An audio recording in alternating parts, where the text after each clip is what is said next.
Welcome back to Gruber Motor Company and the Gruber Morning Show. I'm Pete Gruber. I'm Mark Schaffner. Good morning and welcome. We have some new equipment today that we're trying out, so hopefully everything will run well all morning. We have larger mics, as you can see. We used to have the lapel mics, and now we have these big things, and we have to be right up tight there. So once in a while, they're going to tell us, don't turn your head because they can't hear you when you do that. Yeah, it promises to be a little bit of an adventure today. First time trying out the upgraded studio equipment, but looking forward to having a great broadcast with you guys. And we have mics for the studio crew as well. Should we do an introduction? Can you guys switch some cameras over to Aaron first? And we don't have individual cameras just yet. Okay. Okay. Well, I know we have Aaron, and we have Jesse, of course, who just spoke, and we have Richard as well.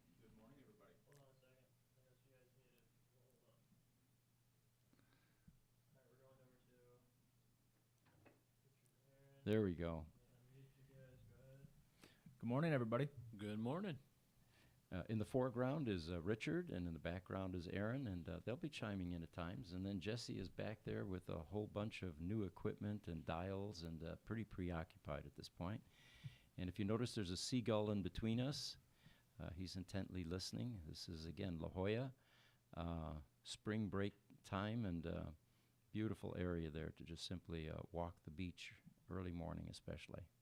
All right, so one of the first images I want to pop up, guys, is we've got an EV conversion guy that is probably the most creative EV conversion that I've seen. The picture is called EV conversion, and what you'll see here is one of the most inexpensive ways to convert your ICE vehicle to an electric vehicle. Go ahead, Pete. It's going to take me just a second. All right. As we wait for that particular image to come up, all I can say is I can't wait to be able to do that myself one of these days. And it is probably the most inexpensive EV conversion ever. So if that was really possible, it would certainly motivate a lot more people to convert. There we go. What you're seeing there, of course, is the bell housing on a transmission shaft, which normally couples to the engine. And we have a DC motor there with a battery, and a much smaller battery than usually are used in EVs. And if this would really work, it would be pretty cool, would it not? That would be pretty cool if it actually worked. You know, I like to joke with my wife about all the squirrels that the cars have under the hood, and this would be about equivalent to 2 squirrels, I think. Yeah, yeah. And A for effort for this person that created this picture and this shot. So we've got a news item here. Florida property insurance rates are set to jump 60%. And they show a picture here of a bunch of flooding and homes flooded, of course. And Hold on real quick, Pete. I'm sorry. We got a comment saying that we have audio issues. Mark, how do I boost this volume? They're saying it's quiet. If it's too quiet, go ahead and go to the main channel that we had turned down a little bit and turn it back up. This is on the way up, and then I put you guys up as well. Go ahead and continue to, have you put us all the way up? we're fixing audio issues right now. If it is coming through properly, please let us know. It looks like they're still dialing it in. There's no change in my monitor sound, so I don't really know how to tell the difference. But I suppose, yeah, if you guys can just let us know. If you want to let them know, Pete. All right, we've got a YouTube comment coming in from MyMelt, and It's just the laughing emojis. okay, all right. Thought the picture that you had up was funny. Okay. I know that we're working through some of our audio issues as well. I suppose we will try to go ahead and continue at this point while Jesse continues to try to work through these. We've And we got can- most of our volumes and stuff dialed up. Yeah, we can talk louder into the microphone if that helps as well. Please let us know if you're unable to hear us at all. If it's low, please let us know that as well. And the topic that we started with here a moment ago was that Florida property insurance rates are set to jump 60%. And what I found humorous about this this article was a comment that someone posted, which was, "Climate change is real when the insurance rates say it is." So, moving right along here, do we have any questions coming in there, Aaron? Or any questions from viewers? They're still coming in right now. Okay. So All right. I really wanted to make sure that our audio problems were resolved before we move into these juicier topics. You know, one thing that we can potentially do, Pete, while we're having the guys work on some of the audio issues, is give a quick shout out again to Sandy Munro. Yeah. What we had for that podcast this last Thursday seems to have been pretty popular with people, and definitely is. Thank you very much. We really, really enjoyed the time that we had. Yeah, the Munro team, the Munro Live team, by the way, is a very professional, generous team with their time and their willingness to collaborate. They're just a class act. We really enjoy being partners in this social media space with them, and look forward to some more collaborations. Sandy did mention that he will be coming out here to see us.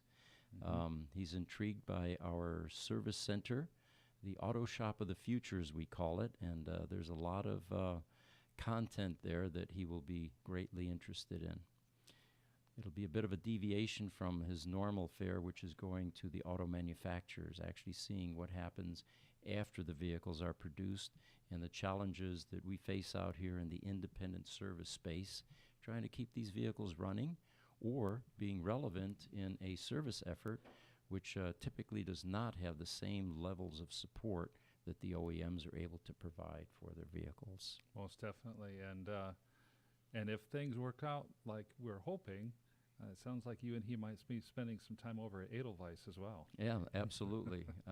I asked him at one point, he was at the Tesla investor event, and they had a informal podcast after the event at a local bar there, Clive's Bar. And a number of them were up on stage, including Sandy, and I noticed that he was holding a glass of beer, which looked cloudy. And typically cloudy beers are the Bavarian beers because they have very strict laws regarding no flavorings, filtering, only natural yeast be used. And I think this is a law that's been around since the 1400s. So I suspected that he may be drinking a good Bavarian beer. So during the podcast, I asked him, I've got an unrelated question here, but that beer that you were holding, might that have been Hefeweizen? And he said, yes. He was kind of surprised that I recognized that.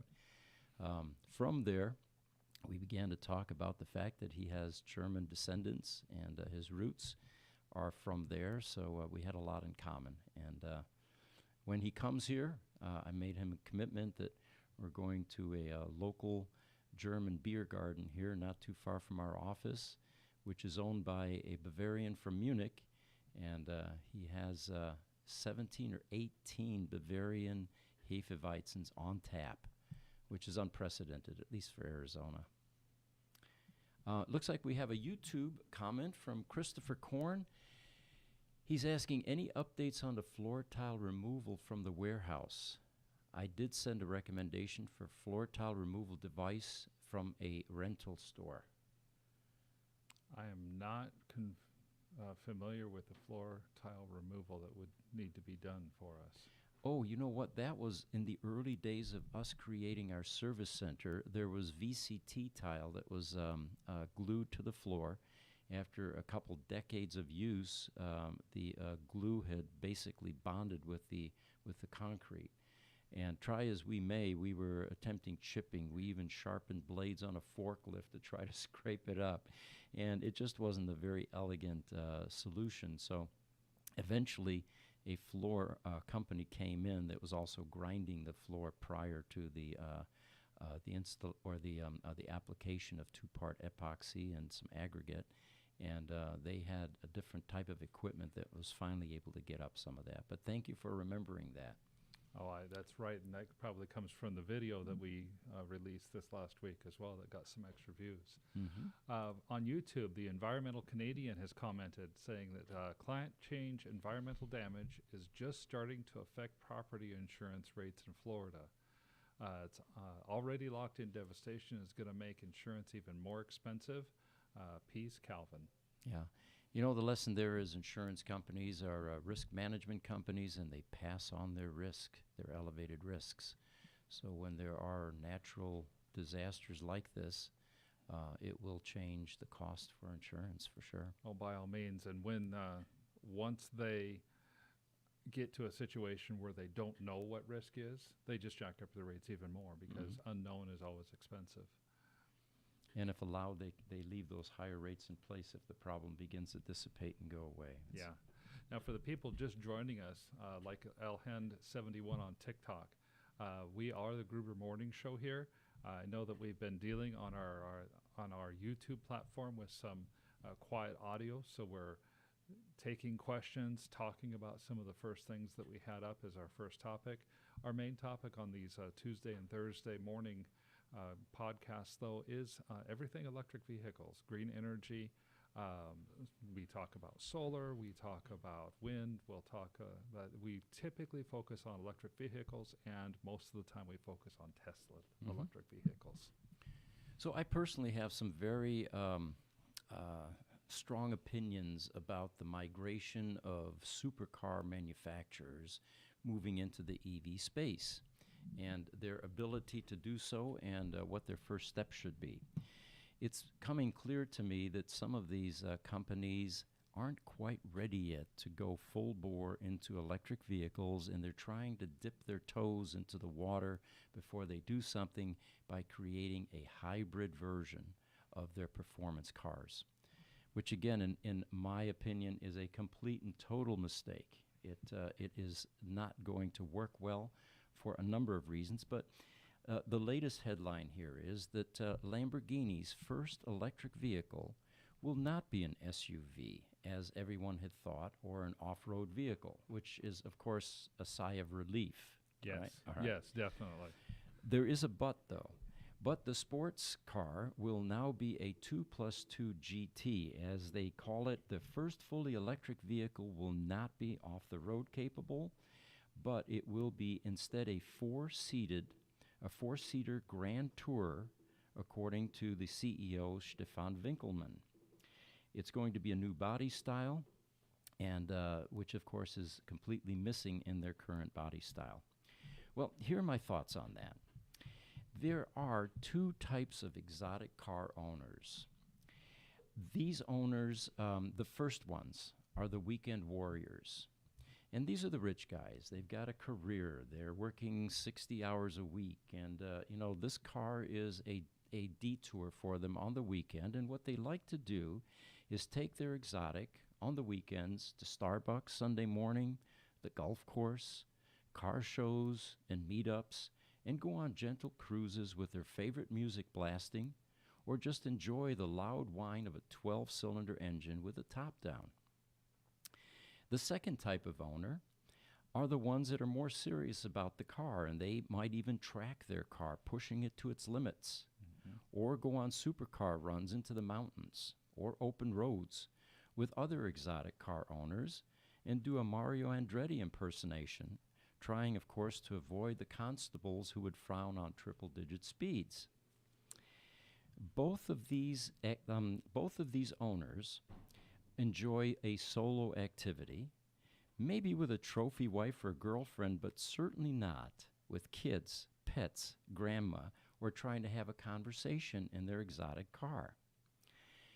I just can't imagine that Lamborghini, Stefan Winkelmann, the CEO, has done their homework, asking owners what changes they want to see, and the overwhelming response to that question would be, well, we want a quieter cabin with extra seats so we can sit and visit with people that are joining us on our drive.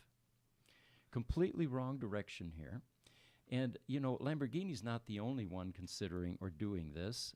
Corvette, a hybrid Corvette, a Prius on steroids. Just from a manufacturing standpoint, the daunting challenge for any of these incumbents that have been building exquisitely machined exotic cars with engines that are over the top, to attempt to get into the EV space by trying to shoehorn an electric drivetrain and maintain their normal engines is way too much work. It's just the wrong direction, you know? And I can't imagine they're going to be successful pulling off an engineering project that creates something that would work well, you know? I mean, I can't imagine, hey, honey, let's grab the kids and run down to Home Depot in the Lamborghini, and, you know, we might have to leave the back up a little bit because we're going to get a couple of 2x4s and bring them home. Right, right. That's not the demographic. Maybe they're trying to look at a whole different demographic, but the people who like to do the run around with the families or go visit friends or something like that, they're not the people who are typically going to be driving a Lamborghini. Yeah. And then, of course, for the owners, it represents twice the maintenance. You now have an ICE component drivetrain to maintain, and you've got the EV component to maintain. And the worst part is the people that are able to work on their cars are not EV trained. Right. I know many of them. We've got one down the road here. You throw an EV into that shop, and they would all scratch their heads and be puzzled by how to repair this thing. So again, for those of you watching, the exotic car manufacturers, if you're going to make the EV conversion, do it right. Do 100% EV conversion. Remember, the ultimate goal is to get fossil fuel burners off the road, not create more or more high-maintenance versions with a hybrid drivetrain with ICE and EV. And, you know, do your homework and do a proper EV. And remember the roots of your companies. And this is a message to McLaren, to Lamborghini, to Ferrari, any of these exotic car manufacturers.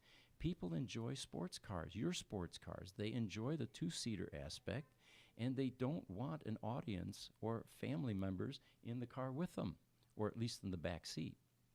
So anyway, that's my advice to the exotic car manufacturers. It'll be interesting to see whether they listen. Yes. Now, we have a couple of other questions that have come in this morning. Again, from Environmental Canadian. By the way, we didn't say it first time. Good morning. He says, I love your channel, gentlemen. I discovered you via Sandy Munro. By the way, I'm a German Canadian. Well, welcome, welcome. Also, he asks the question, will you be providing modifications to Cybertrucks? Once they come out and we see one in our shop, most certainly. Our Gruber Motor Company effort is an independent service organization, and when these vehicles begin to be released, we typically do not see them because they're under warranty. Right. So the service and maintenance aspect is usually many years down the road before we see vehicles like this. We're seeing Tesla Model S's now, lots of them. The Roadsters were the first ones that began to congregate at our shop. And some of the other incumbents that are making vehicles, like Lucid, for example, we probably won't see those unless it's an aftermarket deviation that the customer wants to do. Better suspension, for example. Maybe tires, better brakes. But until that warranty expires, we don't see many of these vehicles, and that will include the Cybertruck initially. I know that the Tesla Model 3s are just now starting to come off a warranty for everything except their powertrain and battery systems, so I believe we've started to see some more of those. And I know that there's at least one manufacturer that's reached out to us about the possibility of becoming an authorized service center, so we might start seeing some others come in that are under warranty in that case. Good point, Mark. And that has to do with the fact that the new EV manufacturers are going to need to be highly focused on production goals and building their production lines and taking design type issues. And their ability to scale their service delivery will probably lag, and they're going to begin to outsource. We've seen that in many other industries. Yeah. In the critical power business, for example, we are a nationwide critical power service organization, but in the low volume areas, we rely on subcontractors because it just doesn't make sense to put an employee or employees into a region where you're essentially going to turn them into Maytag repairmen. Right, exactly. Van Goat Wagon is back online this morning, and good morning. He tells us good morning as well. Good. Thanks for joining us. We've got a long question from LinkedIn, John Hickey. And he apologizes for the long question, but let's see what he's got to ask. He says, I watched many of your videos and agree with the shop tech of the future. But what do you see as the future of independent workshops? Will there basically be a light service model and then full service shops like yours? How about numbers? Reports say that we could see 40% or more of the current independents closing when we go full EV. Do you agree with that? And then given the current market of around 150,000 independents, how many shops like yours will be needed in the U.S. to repair 250 million or more passenger cars? You know, those are excellently crafted questions, and if we can scroll back up, we need to take those one at a time.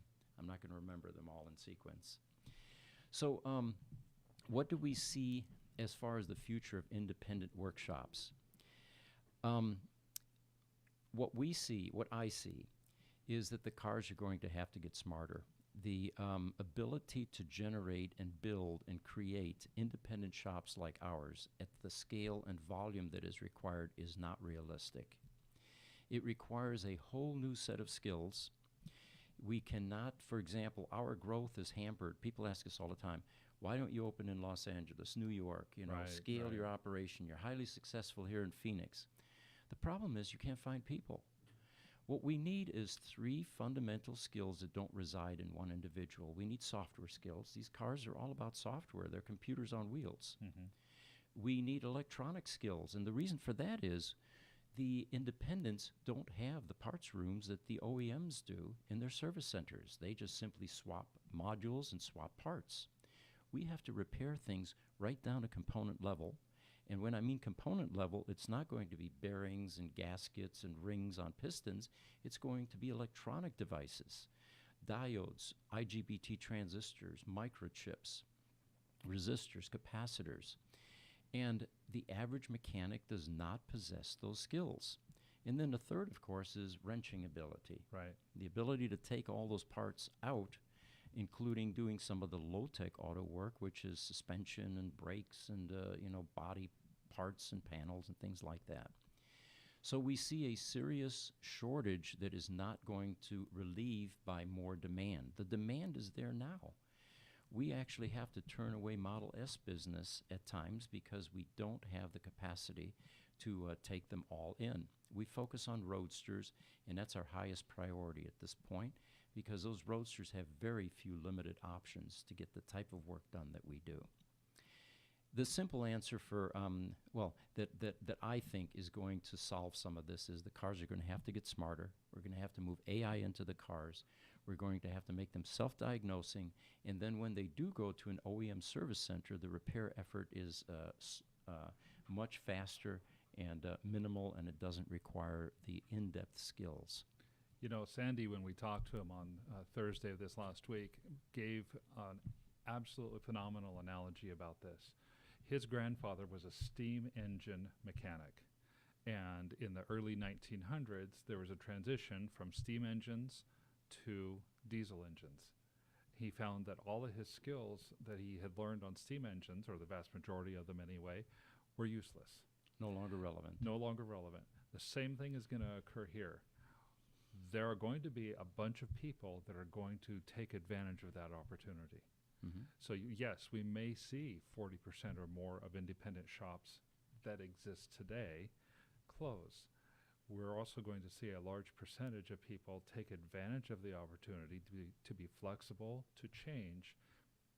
And it may be that you have independent shops that specialize in the more mechanical parts of the electric vehicle. I don't know that that is a high enough revenue generating type of thing to do. I think what you're going to see is a lot more people get into the engineering side over time, but the change is going to be painful, just like it was 100 years ago. And highly disruptive. There will be a shortage of service organizations. The other part of the question is, the 40% going away. You know, there are auto shops in our neighborhood here. Yeah. And they are mature. They have excellent wrenching skills. Some even have advanced skills like rebuilding transmissions. All of that is going away. Rebuilding engines, what's the point? You know, rebuilding electronics is completely different than rebuilding an engine, a mechanical engine. And the people working in those types of shops are not going to be able to pivot and acquire those new set of skills. He needs you to talk directly in your mic. Directly in the mic. Okay, there we go. Yeah, and I tend to agree, I think, with the question where he says, do you agree that we could see 40% of these shops closing? I think that is possible. I also could see almost like you have ghost kitchens today. They're restaurants that don't have a dining area. They're built specifically for takeout orders. Mm-hmm. Well, in the future, we could see the same type of thing. You get your engineers put together in a large repair shop, and that repair shop becomes almost like a distribution center. So you have your independent shop that doesn't have the ability to do the in-depth engineering, sending their parts off to be rebuilt. The large engineering shop then rebuilding, returning that part, or actually having a stock of those parts back in. Not unlike what can happen to transmissions today. Mm-hmm. You send a core out, it goes over to Borg Warner or another one of the large transmission manufacturers to be remanufactured and then to be put back in the market. Sure. I could see a lot more of that. Yeah, what'll be interesting to see is the like you said, the independent specialty shops that will emerge from this EV space. For example, the transmission rebuild shops that exist now that specialize in that are typically even better than the dealers or the people that are generalists. Muffler shops, same thing. They're highly evolved. They have all the equipment to bend the pipes and weld things together, and they can customize and all that. How that's going to translate into the other part of the question, will there be light shops and the heavy-duty shops, is yet to be determined. I think very much so. The last part of his question was, how many shops like ours do you think would be needed in the U.S. to repair the 250 million or more passenger cars that are going to be out there? Oh, my God. Don't have a crystal ball there, but it is definitely going to have to be a massive amount to equal what we currently have for ICE. The other thing that we don't know yet is how quickly ICE vehicles will go away. I know that they won't be able to be produced anymore by certain years, like 2035. Right. There are major manufacturers that are going to stop ICE production. Jaguar, a whole bunch of them have gone on record saying by 2030, 2035, we're not going to build anymore. But that doesn't mean that people are going to discard their cars. They will continue to try to use their ICE cars. The unknown at this point is, at what point in time will the government step in and say, global warming, climate change is severe enough to where we now need to ban fossil fuel burners on the roads? And I know no one likes to talk about that or even consider that, but that day may be coming depending on how bad this gets. Earlier in our podcast, we talked about insurance rates in Florida jumping 60%, and of course it's being attributed to climate change. Sure. I mean, Miami currently sits at about 8 feet above sea level. If Miami in 20 years is 8 feet below sea level and there's all kinds of flood damage on a consistent basis, that's going to turn some heads. That's going to influence people. It's going to put some laws on the books, yes, without a doubt. So Van Goatwagen has a recommendation for us. He says, I recommend starting a Gruber University. We get that offer all the time, or that question. People want to send us their technicians from all over the world, actually. Can they just do an internship? Can they train with you guys? There are, however, EV training programs beginning to emerge. We talked about it a couple of weeks ago. The college up in Whittier. Yes. Do you remember the name? I don't right off the top of my head.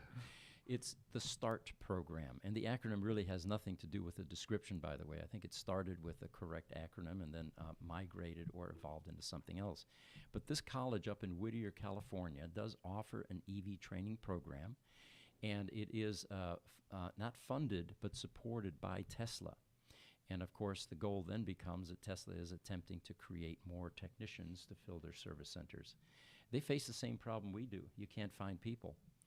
And so this is one way, at least, to create a student body. Yes, Jesse? Real quickly, I'm going to have to place you on hold. I'm going to try and switch to a different audio input. We're switching to a different audio system here, so if you can hear us, be patient. We'll be done here in hopefully a few seconds. And in the meantime, maybe Richard or Aaron can look up the name of that community college up by Whittier. Yeah, I was looking into it. I'm not having any luck just yet. I think it was Hino College or something like that. No. Does that ring a bell? Anyway, for those of you watching, coming in a little bit late, behind us is La Jolla coastline. And I figured since it was spring break time, which is when I took these pictures many years ago, it's just a beautiful area of the world. Sea lions, seagulls, of course, and wonderful beaches that you can walk, jog, or whatever you like to do, or even surf, body surf, whatever you're into. So that's what the picture is about. Also, we have some technical problems still, and a lot of expenditures took place over the last week after our unsuccessful podcast with Jameson Cummings, which we're going to try again, by the way, for our Tesla Roadster podcast. But we're dialing in all of this equipment. When I look out now at the studio here, I see mountains of equipment. I see lots of blinking lights. And technology is a wonderful thing. Despite spending all that money, it's still not working properly. Yeah, I know that we're getting the sound and stuff dialed in. It's a lot of stuff we put in all at once. Mm-hmm. I have actually, there's a question up there about battery technology.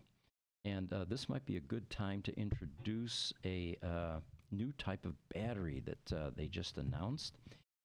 It is a metal-free aqueous battery that can address the projected shortages of strategic metals. We're talking about cobalt and lithium and address some of the safety issues found in lithium-ion batteries. Oh, the college, by the way, Rio Hondo College up in Whittier, California. What someone was going to check into to see if they had an online program, so those of you that don't want to travel to Whittier to go to school, you would be able to do an online course. Although I think that would be difficult because it seems to me that EV training would be a lot of lab time as well. I would think so, but it might not be impossible, but I think it'd be difficult. So getting back to this water battery, researchers at Texas A&M University have been exploring a water-based battery that uses water-based electrodes, and it is energy storage capable as much as 1,000% improvement. Now, this goes right along with the questions that we get constantly. What battery technology do you like the best? What do you see coming? Well, the battery technology can improve exponentially, fundamentally because there's a financial incentive to do so. There's an enormous demand for a better battery, higher range battery, more energy density battery, and something that alleviates some of. Well, this uses water apparently, and it consists of a cathode, an electrolyte, and an anode, like a regular battery, but this water-based battery, the anode and cathodes are polymers. They can store energy. And polymers, of course, aren't rare metals. They're easily reproducible. And the electrolyte is a mixture of organic salts, water with organic salts. Now you're able to do a transfer of ions back and forth between the cathode and anode, which is where voltage comes from, electricity. It's electrons moving around. And so this is now being touted as potentially the newest type of battery technology. They mention a name here. The chemical engineering professor is Dr. Jody Lutkenhaus, and she reiterates that there's 1,000% difference in energy storage capacity with this battery. You know, the basics on the battery construction, you've talked about a cathode and an anode or an anode, and they're kind of the plus and minus sides of the battery for those of you guys listening out there. And then in between the cathode and anode are some sort of a salt, usually a metal-based salt. And that salt and an electrolyte, which is nothing more than a solution to help facilitate the movement of ions or the movement of electricity. That salt is made out of lithium, or now we're trying to find other metals that will work and that are more prevalent. For example, sodium is a metal. And salt, we think of sodium chloride or table salt. It's one of our most prevalent metals in the world. It's one of the most prevalent elements. Potassium And so we have things such as sodium ion batteries, potassium ion batteries. Now we're talking about simply a water-based battery. I think it's a wonderful idea if they can get that to work. At some point, someone will end up coming up with the battery that's just a next step above where we're at now, that has higher energy density, better discharge and better charging capabilities, is much less volatile than our lithium-ion batteries, and is cheaper to make than the lithium-ion batteries, and doesn't hurt the environment quite as much as the lithium mining does. And for the capitalists out there, it's all a money thing. And I just realized that Jesse, one of our social media team members, must be very preoccupied, because usually when we get to this part of the conversation, a better battery technology, he chimes in and reminds us that fusion technology is the future. That's right, right. Jesse?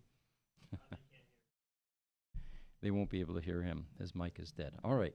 So we've got another news item here. GM reports breakout year for EVs. And they were all excited because in the last quarter, they delivered 20,670 electric vehicles, 19,000 Bolts, 968 Cadillac Lyrics, and 2 Hummer EVs. And so they're pretty excited about this. Now, while this looks like a stellar accomplishment for GM, what are the Tesla stats for that quarter? Well, you know, Tesla was absolutely killed for shipping out only 420,000 cars in the fourth quarter of 2022. And that was because they were expected to ship out 440,000 or more, and they missed their estimates.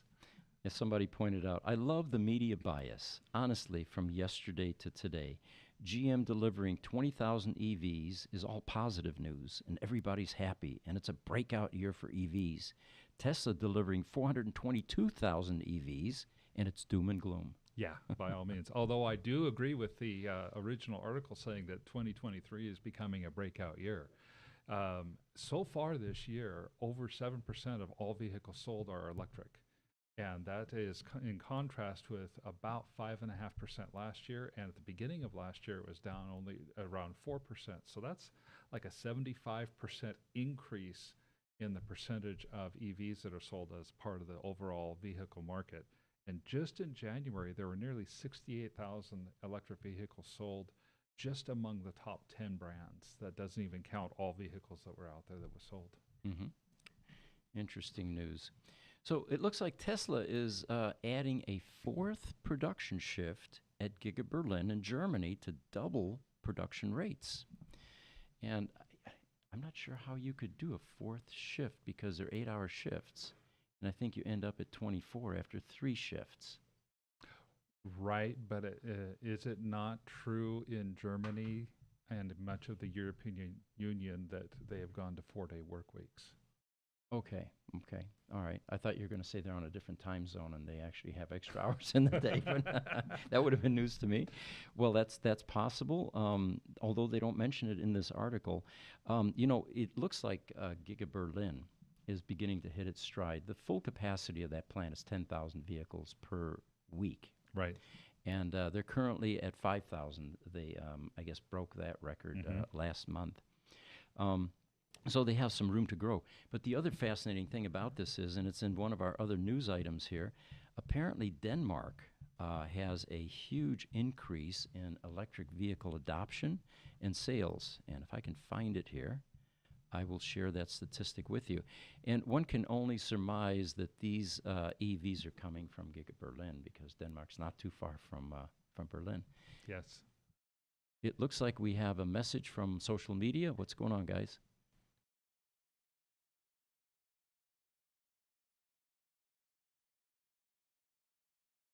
Okay, all right. By all means, we will let the audience know that audio is going to be going up. And John Hinkle on LinkedIn had come to us and said that our audio level is much better on LinkedIn. So thank you very much. Okay.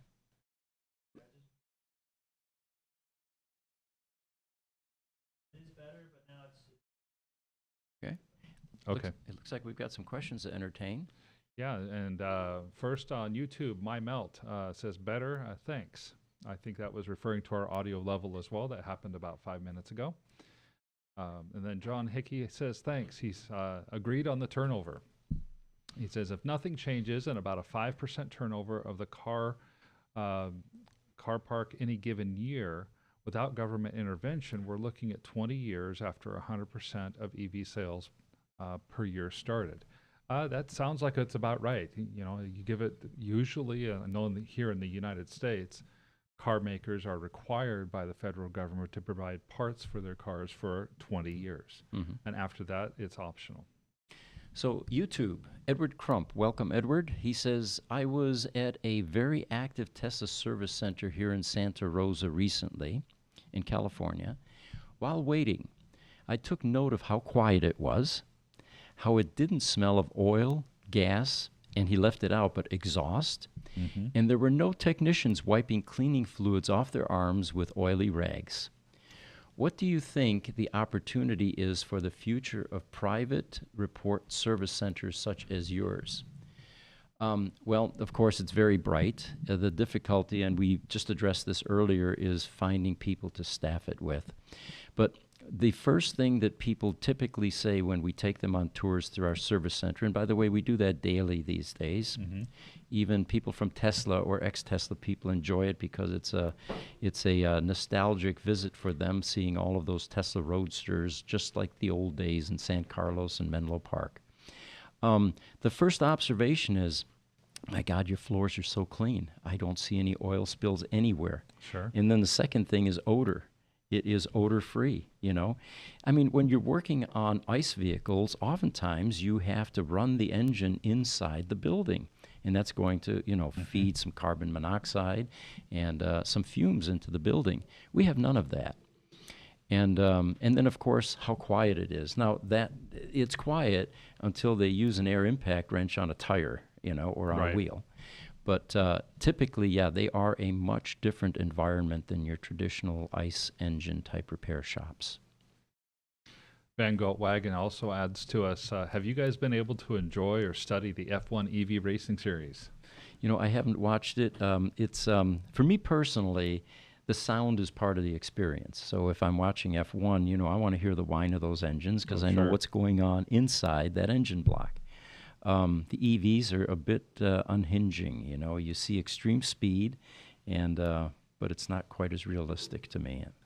Yeah, and I have not had a chance to watch it yet. I have followed it a little bit. Very intrigued by it, but I just haven't found it on TV yet to watch. I'm looking forward to trying to find one of the races on TV and watch one. Mm-hmm. We have a YouTube question from Eric R. He says, you mentioned it took 8 hours to remove a Tesla battery top cover. We're talking about the Tesla Model S. And it is, they use a sealer to keep that top cover and prevent any water ingress. Have we tried, he asks, heated tools to pry them, to pry it off? For example, portable induction heater coupled with a steel pry entry tool. The first time we tried that, Eric, was on a DC to DC converter, which also had some sealant and two halves, two clamshells basically, and it worked reasonably well.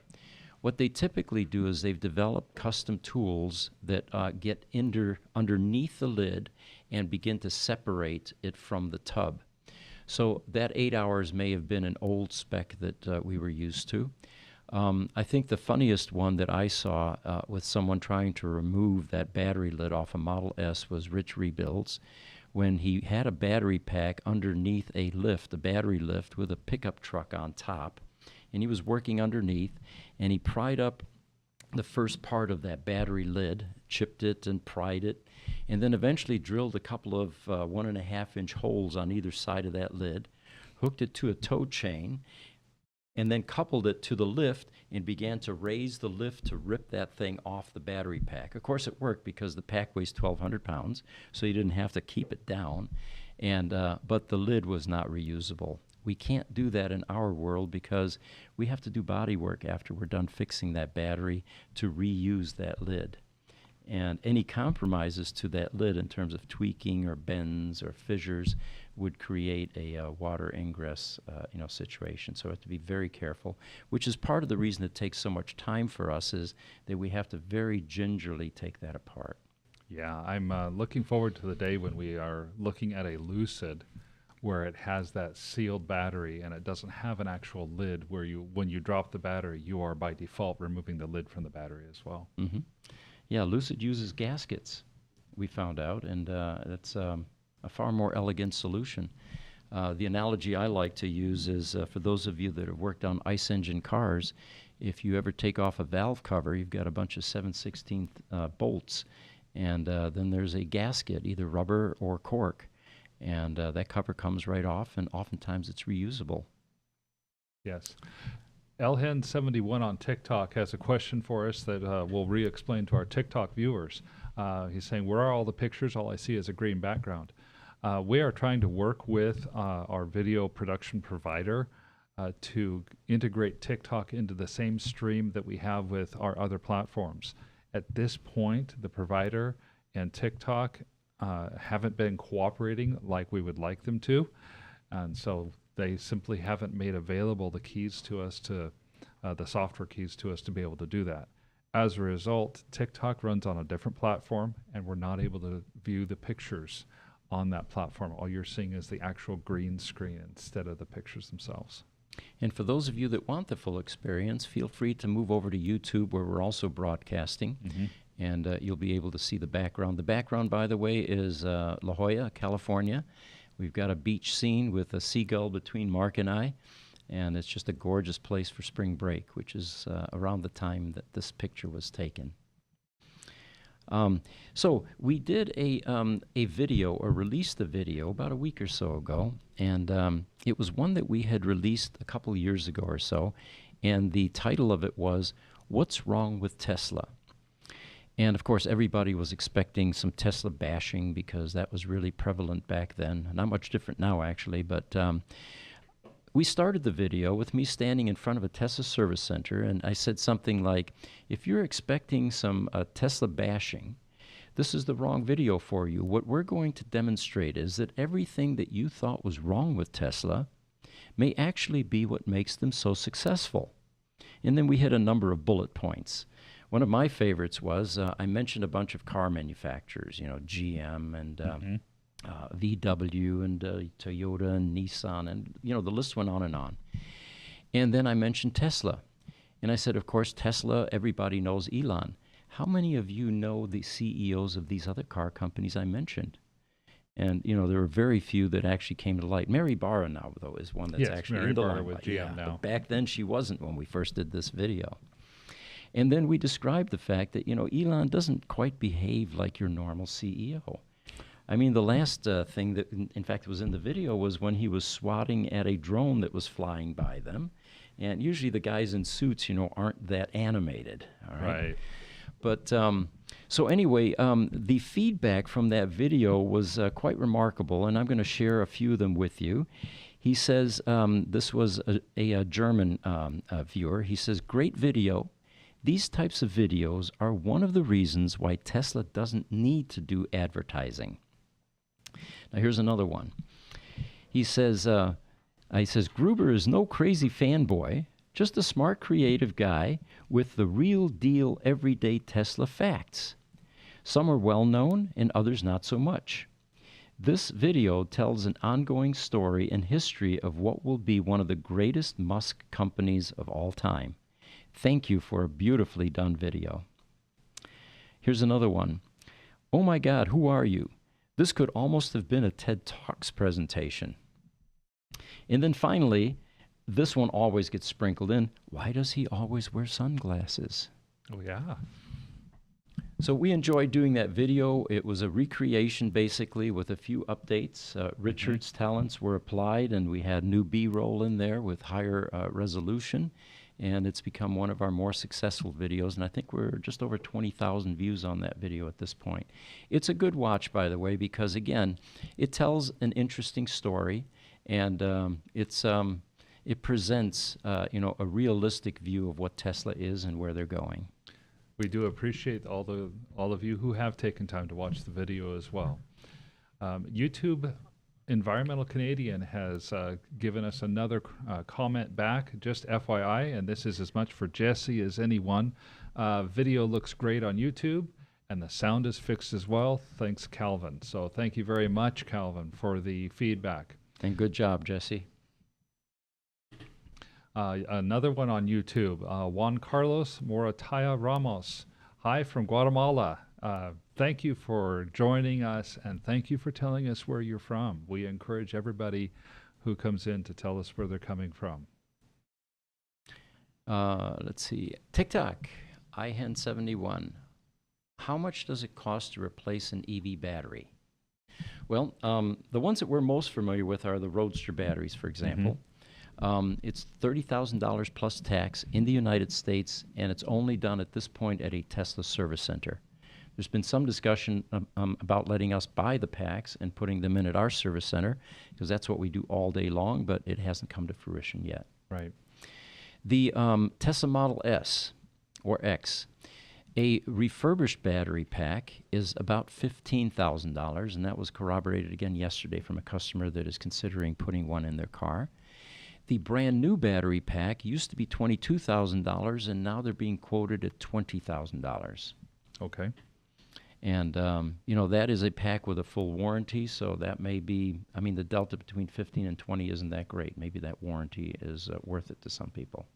Not at all. I know a few months ago, somebody was quoted a price for a replacement pack, but it was a smaller pack. I think it was a 70 kilowatt pack, and it was around $12,000. 12, okay. For the smaller packs, yeah. If they end up not having a refurbished, you know, smaller pack for you, what they will do is give you the lower cost price, but then they cork the battery to make that 85 or 90 or whatever it was only eligible for charging to 70 kW. Now, that's not bad in and of itself, because if they cork a battery or limit its capacity, your cells will typically last longer. So that may be a good plan as well. Right, because then you're only charging the cells to 80%, even if you're telling the car to charge to 100. Yeah, I could see that. That's not a bad idea. And if you change your mind later, they have what's called an uncorking fee, which then allows you to get the full capabilities of your battery if you wanted to move it from 70 back up to 90 or whatever that pack is eligible for. You know, I'm sure there will be those people who chafe at the idea that they're paying for something but not getting the full capabilities of it. Oh, it's a critical power world. It's the world that we're in as well. Absolutely. Where you can buy a 500 kVA UPS, and if you select to only have it operate at 100 kVA, to change it to 250 or go up to 500 requires thousands, tens of thousands of dollars. And the argument there is your guy comes in, puts a laptop on it. Within 2 minutes, he's got it uncorked or, you know, expanded. And I bought this thing with all the hardware. So why are you charging me all this extra amount, you know, to uncork it? It's a valid argument, I guess. All right, YouTube, Juan Carlos Morataya Ramos. He says, when do you recommend to change the cooling seal on the rotor of a large drive unit in the Model S? The motor is what we're talking about, I'm sure, not rotor. You know, the technology has improved to the point where that part really doesn't need to be replaced periodically. I don't think it's a wear part anymore. The early versions did have some problems with those seals.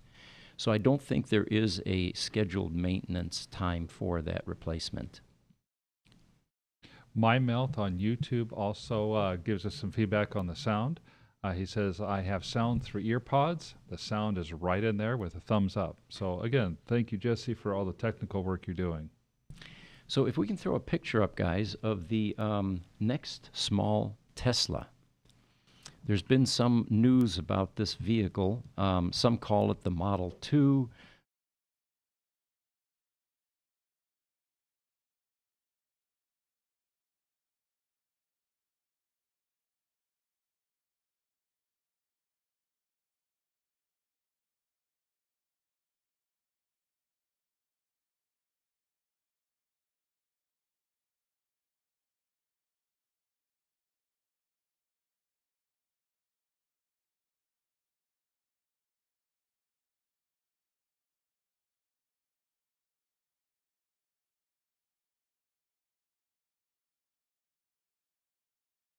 self-imposed target of 20 million vehicles per year by the end of the decade, the company needs to come up with a lower price car that could be produced at scale far larger than the Model 3 and the Model Y.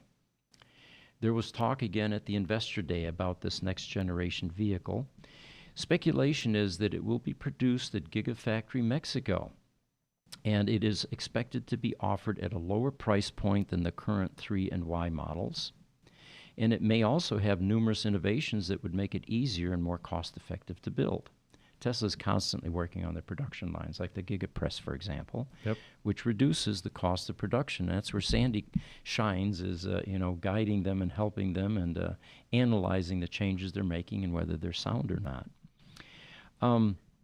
So they are claiming that that this vehicle will not only be worked or be built in Texas, but also eventually in some of the other manufacturing plants, with the lion's share being, of course, Mexico. 2 million cars per year is what's predicted on an annual basis. And they say Giga Berlin, Giga Shanghai will be about 1 million units of each of these each year. So again, these are projections. It hasn't happened yet, but we're all anxiously waiting for a $25,000 EV because that seems to be a tipping point when the rest of the world is going to join EV adoption. By all means, and I had looked up some additional information. Forbes had some stuff for us on this as well. It does have the smaller footprint. It has that lower price point of $25,000. They talked about them wanting to eventually go to, and not only 2 million, but actually get up to 4 million cars a year coming out of the Mexico plant. It makes sense. The Mexico plant is going to be Tesla's largest gigafactory. And at 4 million a year, that's going to exceed the production in all of Tesla's other factories combined at this point. However, it would seem to be in line with Elon Musk's stated goal of wanting to get to 20 million vehicles a year of production by around 2030. And then they're using the 4680 battery that I had to look up. My curiosity got the better of me there. What's a 4680 battery really size-wise? What's an easy battery that I can compare it to? Take your alkaline D cell. Increase the size by about 25%, you have a 4680. Interesting, yeah. And so these batteries, now that they're starting to get produced in mass, they're going to have a combination of energy density and low supply or low production costs that make them a really ideal candidate for a low-cost car like this. One of the things that, speaking of 4680 cells that we talked about with Sandy Munro, was the burning question: are these structural battery packs that use the 4680 cells with all that pink potting compound inside really throwaway items? And there were a number of magazine articles that came out after the, during and after the teardown that Sandy Munro's team did, which might lead one to conclude that these are not serviceable. And we always held that in reserve until we get one. And we attempt to do what we normally do, which is reverse engineer and find a way to repair these types of products. We're not going to be able to weigh in on this. So during the discussion with Sandy, I asked him, are you convinced that this pack is not repairable, that it is a throwaway? And he says, well, for you guys, maybe not. And then he gave us some tips on what we could do to get to the source of the battery problems. In order to work on a battery like this, by the way, there are going to be a couple of problems.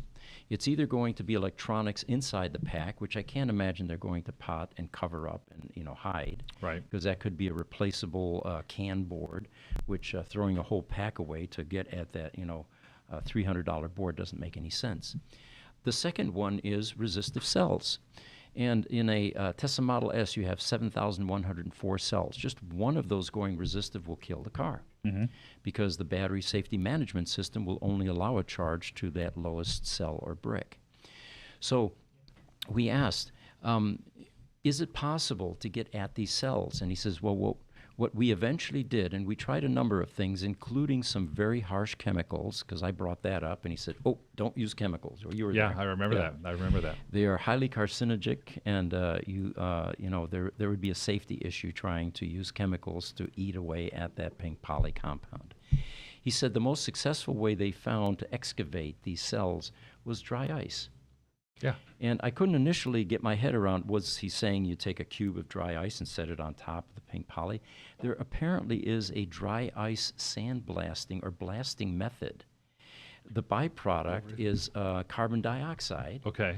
And the stream that comes out looks like, the normal dry ice, white cloud. Right. But it's extraordinarily effective at gently taking away things like in an undercarriage of a car.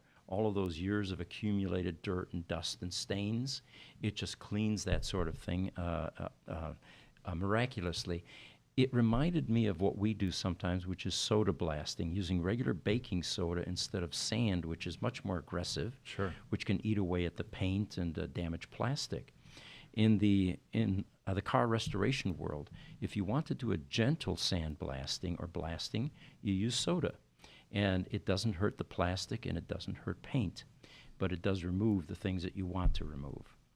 Okay, so it's not just a temperature thing then with the dry ice. It's actually the ability to blast it. And of course, dry ice being as cold as it is, I was thinking that the temperature might have something to do with removing the potting compound as well, cooling it off and making it brittle. My vision, although we haven't investigated it thoroughly, is that the potting compound is somewhat compressible, that it is a softer type material because it looked kind of spongy. And what the dry ice would do is, first of all, make it extremely hard. Right. And then the blasting effort would remove the hardened material rather than cave in and allow it to bounce off of the material. I'm kind of looking forward to seeing when that first opportunity comes for us. I realize it might not come for some time, though. It looks like we'll have to buy another tool when that happens. Oh, I'm sure. I'm sure. Okay. Okay. At the same time, I expect that the battery management technology will even get better than what it is right now. I mean, even in the Model S and even in the Roadsters, for that matter, software exists today that allows us to pinpoint down to the brick where we have potential problems. Yes. And so we don't have to go in and just do some sort of a search on a whole battery. We can go right to the correct module and even potentially right to the correct brick and start our search there. So we're not searching 7102 Model S cells. We're searching, 99 cells, I think is what it is. Yeah, the inside of a 99 single brick. bricks, 69 cells per Or brick. 69 that's a cells. Roadster. So we get it already down to 69 in a 69 cells in a Roadster, and that number is very similar in the Model S. Sure. I can see that even though there are only 4 modules that are a foot wide in the length of the battery, I think we're going to be able to have those modules in bricks as well, and who knows, we might be able to get down closer to the cell level. Yeah, I think Sandy mentioned that the BMW batteries are actually self-healing. And but what you mentioned makes a lot of sense. It just occurred to me that if we were able to put a sensing function on all of the cells in a multi-cell cylindrical battery pack, like the Tesla Roadster, you have 6,831 cells. The reason they come to us is because we find that one resistive cell and then take it out of circuit. But in order to do that, you have to do surgery. You have to put it up on a lift. You have to drop a 1,000-pound battery pack. You have to open it up. You have to take out 1 of 11 sheets. Then you have to have sensitive test equipment to find that one cell. There is sensing circuit that senses the bricks, all 99 of them. If you had sensing circuitry that could sense all 6,831 cells, it would alleviate the process that we go through, because with software, you could then disable that one offending cell without ever opening up the car or doing anything intrusive. By all means. And with the 4680 being such a larger footprint of a battery, they're going to have probably only somewhere from a quarter to 1/3 the number of cells to have to manage in the first place. Sure. And what jumps to mind immediately is a multiplexer chip, something that can read a number of different test points. Yeah. And then extrapolate that out, and the software then would take care of eliminating that one offending cell. By all means, it's technology that exists today. I don't even think it would be that difficult. So I know we're getting up on the hour, so we need to just let's close up with a couple of questions. A couple more, okay? LinkedIn, John Hickey. He's still with us. What are your thoughts on NIO and their battery exchange station model? I think it's antiquated. I think it's going to go away rapidly. I don't see it as a viable continued business model, considering that batteries are getting better, the energy density is getting better, the drive times or the ranges are expanding constantly. And having watched one of our YouTube collaborators, influencers in Norway, actually going through one of these battery swaps in the middle of winter, there was an enormous amount of hydraulics involved to handle a 1,000-pound battery pack. Kyle Connor, by the way, was the influencer that was filming this or was videotaping this. And it just seemed to me to be a very cumbersome, inefficient process with lots of engineering issues. And the ultimate issue was there was a charging station right next to this battery swap facility. And it took about, granted, maybe 8 to 10 minutes to do this battery swap. But what if they had spent a half an hour and just gotten a regular charge and went to the restaurant across the street and got a sandwich while they were waiting? It just doesn't seem to make sense to me. The logistics, the amount of engineering involved, the maintenance issues, I think it's a dead and dying technology. Now, that doesn't mean that EV manufacturers haven't tried. Remember, Tesla did this during one of the investor days or the shareholder meetings. They were pretty excited about a 90-second battery swap, and they actually achieved that up on a stage where Elon was standing. Yeah, I fully agree with you on this, though, because I think about, okay, this weekend, I'm driving my electric vehicle. I have a Volvo XC40 Recharge, and I realize, I'm going to be just a little bit short for what I need. I go to the charging station, park, do a fast charge, leave. Total time, because I went ahead and timed it, 11 minutes. Of that time, 8 minutes and 30 seconds was charge. I added over 20% to my battery, and I have a 120 kilowatt battery, so that was about 24 kilowatts. Why would I wait for somebody to change an entire battery out when all I have to do is go in, park, and 10 minutes later be gone? That's almost service station level. Granted, I'm doing about a quarter of my battery charge. I don't care. Because come that evening, I know I'm going to just plug it in at home anyway. And the other part of that is I take care of my battery. I'm very careful to make sure that my battery doesn't get over 80% charge. What kind of schmuck is going to be having the battery that's just been put into my car if I'm getting my battery changed out all the time? I don't want that. Right. Yeah, you don't quite know what you're going to get next. Absolutely. And then, of course, there's the what could be considered the criminal aspect. You find out your battery is starting to die, right?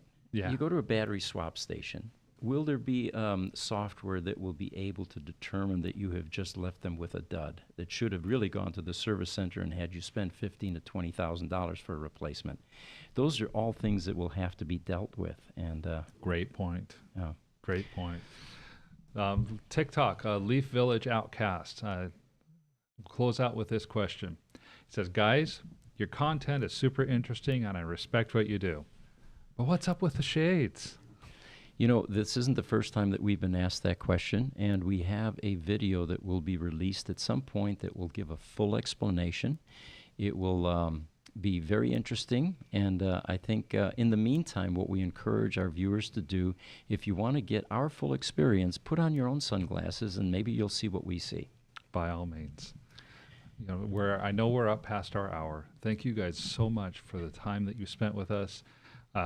Call out to Jesse and Richard and Aaron. You guys do awesome work for us, especially Jesse with all the different sound issues he's been dealing with today. I think he's losing hair back there. He's going to look like me before too long, but we have a bunch of new equipment back there, And we're still dialing it in. We always appreciate you guys joining us. And tomorrow at 4 o'clock Mountain Standard Time, we have the Tesla Roadster podcast, which is it's unique to the Tesla Roadster owners, but we certainly welcome other people that are interested or curious about the car. And then Thursday at 10 o'clock Mountain Standard Time, 10 a.m. in the morning, we have our podcast like this, which is the general EV broadcast. So please join us, and we'll see you Thursday. Take care.